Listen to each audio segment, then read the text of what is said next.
What's up guys, welcome back to the network. In case you're feeling ill from all the GTX 960 videos on the web right now, it's about to get downright terminal. Because today I'll be talking about the newest mid-tier video card from Team Green that's been targeted at 1080 gaming. And while a vast majority of gamers who end up buying this card will indeed be gaming on a single 1080 display, Nvidia has integrated into the GTX 960 full support for two-way SLI. This means the 960 when paired with, well, itself, is potentially a viable option for gaming at resolutions higher than 1080, but does that necessarily make it the best option? For about $50 less than what you'd spend on two GTX 960s, the GTX 970 is a powerful card with twice the VRAM as a single GTX 960 with its 2GB frame buffer. And as we all know, all that precious VRAM is especially useful when gaming at higher resolutions. But remember kids, video memory doesn't magically combine itself in multi-GPU setups, so having two 960s in SLI will still only yield 2GB of VRAM per card, which is not the same as 4GB of VRAM for a single GPU, as is the case with the 970. Now with that being said, I'm about to show you guys some performance benchmarks between these two configurations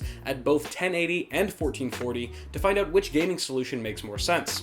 And as an added bonus, I'll be showing off stock and overclock results of both the GTX 960 and SLI, as well as the GTX 970.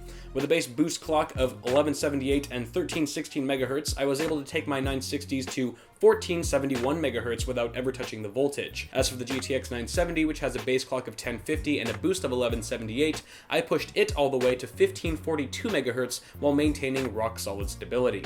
Now quickly going over my testing hardware, I've got an 8-core 5960X clocked to 4300 MHz, an X99GB motherboard, and 16 gigs of DDR4 G-Skill memory at 2666.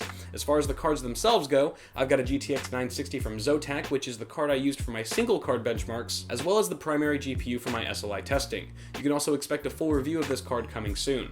The other GTX 960 I had on hand was the Gaming 2G from MSI, whose factory overclock speeds were cut down to match the reference speeds of the Zotac card when doubling down. Yes, I SLI'd these two cards together, and no, I'm not particularly fond of interracial hardware porn. And finally, the EVGA GTX 970 for the Win Edition was also underclocked and overclocked accordingly to achieve those stock and OC results you're about to see. Starting off with Metro Last Light, I was having trouble getting SLI to work with both the synthetic benchmark utility and the game itself, but at the very least here we can see the 1440 results showing a much wider lead for the GTX 970 than at 1080, a perfect example of the extra frame buffer at work.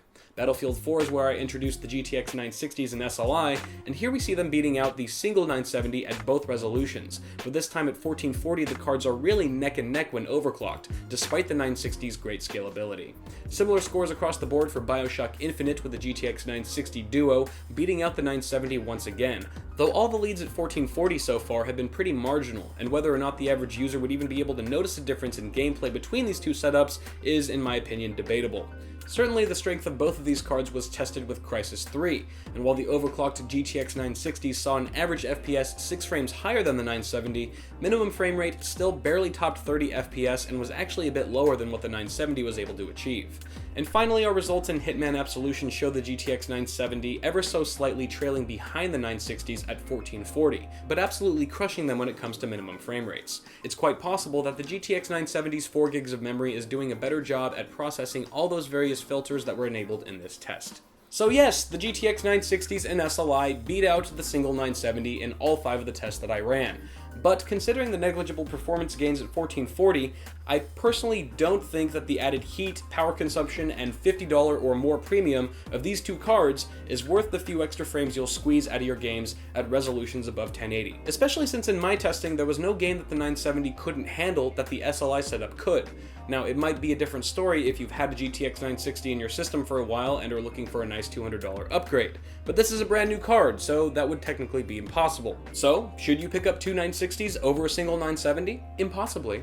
It's also worth mentioning that if you're not bothered by power consumption or the color red, the R9285 and the R9290 offer exceptional bang for the buck. Just hope that bang isn't the sound of your system exploding. But of course, in the world of PC DIY, nothing is really set in stone, and this has merely been my 2 cents. Jay, don't sue me. As always, toss me a like on this video before you guys go, and let me know in the comments what your take is on the GTX 960. Also,